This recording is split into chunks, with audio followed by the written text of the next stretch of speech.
안녕하세요. 부사부동산 선생입니다. 2월 21일 일일 브리핑 해보도록 하겠습니다. 빠질 자리를 보고 다리를 뻗어라. 누울 자리를 보고 다리를 뻗어라.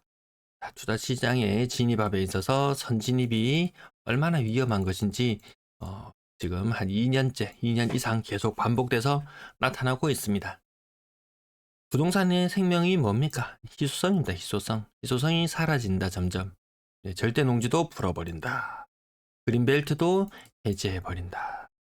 그러면 희소성이 사라지면 희망이 사라지더라. 아파트 너무 많이 지어져서 희소성이 점점 사라져 가고 있습니다.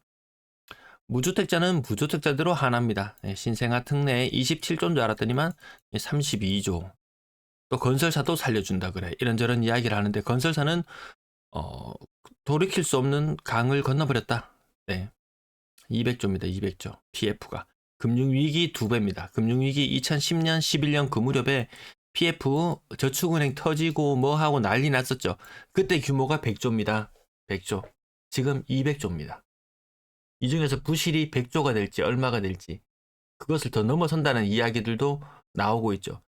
급할 필요가 전혀 없는 시장이다. 뭐 할인 분양을 했건 뭘 했건 가격은 떨어질 수밖에 없는 그런 상황이다.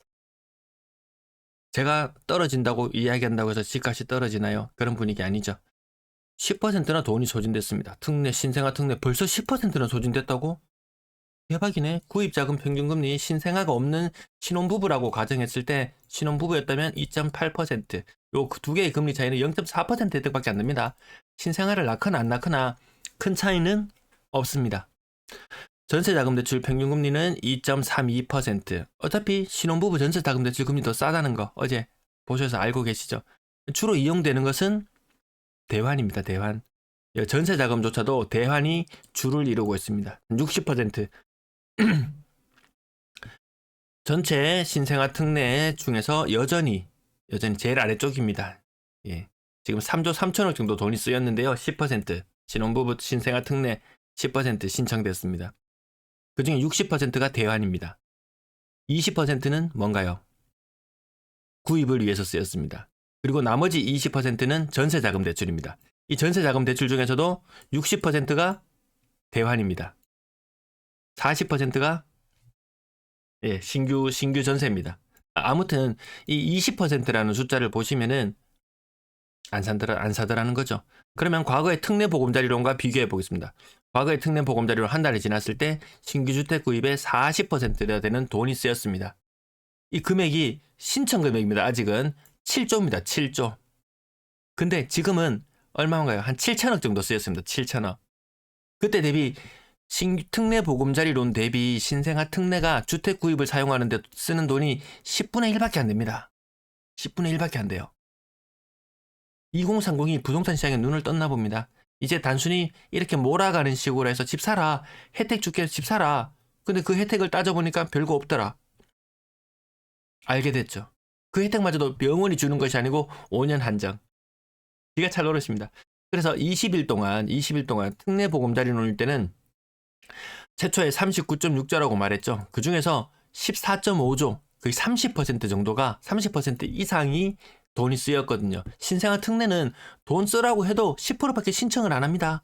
제가 말씀드렸죠. 27조 돈 푼다고 이거 돈 다 쓸까? 돈 다 안 씁니다. 이거 20조나 쓸까요? 거기에다 보금자리론 10조 플러스 마이너스 5조 정도를 생각한다고 했는데 그것도 안 됩니다. 작년에 돌아갔던 돈 이렇게 정책자금 금융으로 해가 들어갔던 돈이 한 60조 정도 되는데요. 올해는 한 30조밖에 안 됩니다. 시장이 갔다. 한물 갔다. 그렇게 생각하시면 됩니다. 이 급하게 가을에 태어나서 대출 못 받으면 어떡하지? 조바심을 느끼지 마시라. 돈 남는다. 모자라면 어차피 또 연장해 줄 거다. 작년에 봤잖아요. 특례보금자리론 돈 다 소진되고 나니까 다시 기금 확충해서 다시 돈을 더 늘려줬습니다. 전혀 급할 필요 없다. 쿠팡 알리, 아이고 쿠팡 어떤 분이 아주 큰 선물을 주셨습니다. 큰 선물을 주셨어요. 큰 선물 아니고 막 벼르고 비싼 거 안 사셔도 괜찮습니다. 아래 링크로 싼 물건부터 소소한 것들 이용하실 때 잠깐 들러서 이용해 주세요. 부산 조회수 이제 1000 아래로 떨어져 가고 있잖아요. 요 중에서 하루에 한 10분씩만 이용해 주셔도 조회수 뭐500 나와도 괜찮습니다. 매도 물량 53,400개, 올해 최고치 53,600개였는데요. 거기에 거의 근접해 왔습니다. 거의 요 증가 추세 전혀 아직 설 연휴 때문에 일시적으로 훼손되었지만 증가 추세 훼손되지 않았다. 계속 늘어난다. 매물이 늘어나면 전세 물량도 늘어나는 수순을 거칠 수밖에 없을 것이다. 물론 요 시간차는 있습니다. 한 3개월 정도, 2, 3개월 정도 매도 물량이 이렇게 증가하고 나면 전세 물량 감소하다가도 매도 물량이 계속 증가세를 이어가면 요것이 이쪽 자리로 와서 대체를 해서 이렇게 올라가는 현상. 이 현상이 나타날 것을 기다리시면 됩니다. 전세건 매매건 급할 것이 없다. 월세도 급할 것이 없다. 계속해서 말씀드리는 부분. 오늘 매매 거래량은 89건. 시뮬레이션상에 생각보다 이 숫자를 더 낮춰야 될지도 모르겠습니다. 네, 2월의 거래량 지금 1600건 정도 나올 걸로 지금 이렇게 예상을 하고 살펴보는데요. 요거 이 두 달 전에 남은 날 같은 날수와 비교해보면 611일 때 1536이었어요. 그렇다면 587일 때 1600까지 갈 수 있을까요? 1500까지 수준밖에 못 가겠죠. 그럼 2월 달에 1600이라고 예상했지만 이건 1500에 더 가까울 수 있다. 신생아 특례 힘 없다. 힘 없다. 총선도 힘 없다. 어떤 규제책을 내놓더라도 과거에 20년도에 조정대상지역 해제, 이때가 아니네요. 2019년도네요. 2019년 조정대상 해제했을 때 거래량 2,300건이던 것이 4,000건을 갖다가 8,000건을 갖다가 이런 거 더 이상 기대하지 마시라. 헛물 켜지 마시라. 젊은이들도 알 만큼 압니다. 그들도 저 대책에 속아서 집 사면 평생 빚의 노예로 살아야 된다는 것을 알고 있습니다. 지긋지긋하거든요. 지금 2030 이 세대들 정말 안쓰럽습니다. 보면은 초등학교 6학년 죽으라고 공부했죠. 중학교, 고등학교 조금만 미끄러져도 안 되는 지금 아주 하여튼 지금 제도가 그렇습니다. 학생들 숨 쉴 틈을 주질 않습니다. 그러면 대학교 가면 숨 쉬냐? 대학교 숨도 못 쉬고 공부합니다. 숨도 못 쉬고 공부해요. 왜? 학점 관리해야지 또 취업도 할 수 있으니까.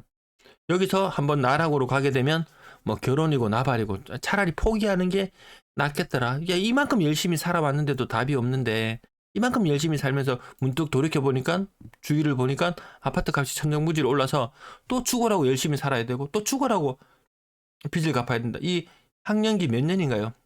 9년, 12년, 16년에 뭐 재수하고 뭐 군대 갔다 오고 하면 거의 이 어린이집부터 해서 거의 20년을 배우고 살았는데 20년은 배우고 살았고 남은 40년은 빚을 갚으면서 살아야 되고 근데 무슨 신생아 대출이고 나발이고 그 돈을 해서 맞죠? 좀 괜찮은 뭐 일거리를 만들어 준다든지 좀 교육 환경이 좀 개선이 된다든지 이렇지 않고서야 신생아 특례고 나발이고 의미가 없겠습니다. 의미가 없겠어요.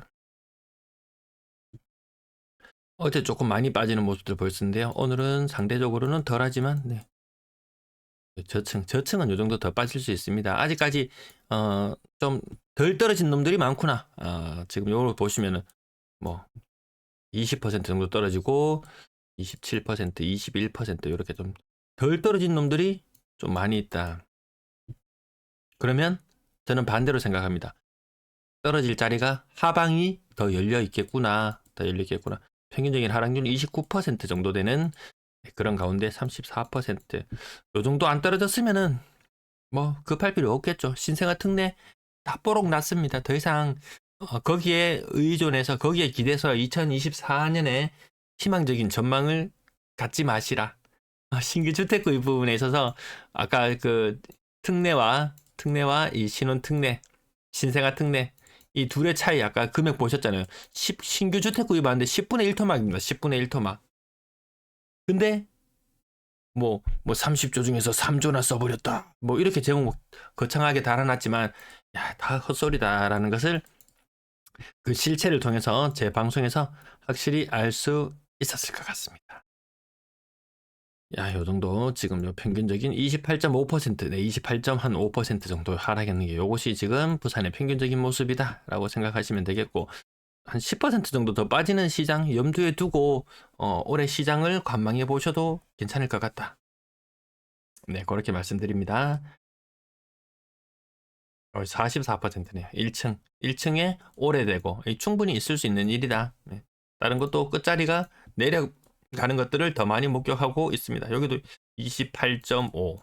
근데 요거는 3층이기 때문에 근데 평당 1,000만 원대. 예. 평당 1,000만 원대. 평당 1,000만 원대. 부산도 평당 1,000만 원대면 충분할 것 같습니다. 뭐 찌까 뭐 국평에 뭐 6억, 7억, 8억 그건 정말 이 좀 재산 소득 기준으로 한 10% 정도 안에 들면은 그런 데 살고 보통 평균이라고 말하는 30% 선에 서면 부산 시민 소득 기준으로 살펴봤을 때 평당 1,000만 원? 네, 그 정도면 충분할 것 같습니다. 또 너무 높은 데 바라보지 마시고 빚 많이 져가지고 힘들어하지 마시고 평균적인 매매 가격 부산은 3억 8천, 3억 6천 뭐 그 정도 수준인가 3억 8천 네, 그 정도 수준이네요. 거래량 N자형 패턴 나타나는 것을 좀 유의해서 살펴봐야 되겠다. 네. 6억 이상 아파트도 마찬가지로 N자형 패턴. 지금 아마 이제 고가의 아파트들은 이제 지금 일부 거래가 2월 달에, 1월 달에 좀 많긴 했는데요. 이제 팔 수 있는 사람은 거의 다 팔았지 않을까. 이제 팔기가 점점 더 힘든 시점으로 접어들지 않을까. 네, 그렇게 생각하면서 네, 오늘 뒷부분 요 정도까지. 네, 오늘 그 분양권 거래하고 전세는 실거래가가 나오지 않았거든요. 네, 여기까지 시청 감사합니다.